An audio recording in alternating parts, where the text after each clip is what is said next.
Morning mga bossing. Bossing, may customer tayo ngayon.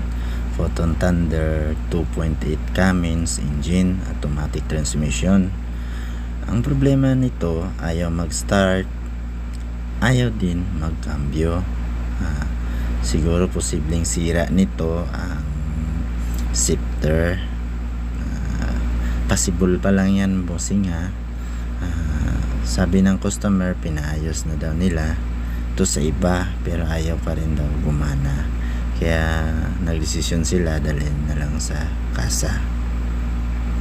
Sa customer, last option na pala kami nito, sir. Paano ba yan?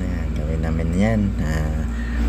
Nakita ko sa unit ni sir, medyo maganda pa yung unit ni sir. Medyo mahalaga din to si sir sa unit niya. Makinis pa. May gulong lang akong nakita sa loob ng unit. Ito na po yung engine niya ng Cummins. Tine-check ko muna yung oil din, tapos check ko yung tinitingnan ko, nagbi-visualize lang muna ako, mga ka-bossing. Maganda pa talaga, makintab pa. Ayan, sa loob okay pa din, wala pang kupas. Dito nagtry na ako dito, pinakita ko na dyan yung dashboard dyan mga bossing. Tapos sumakay na ako dyan, tapos para matesting talaga kung ayaw ba talagang umandar.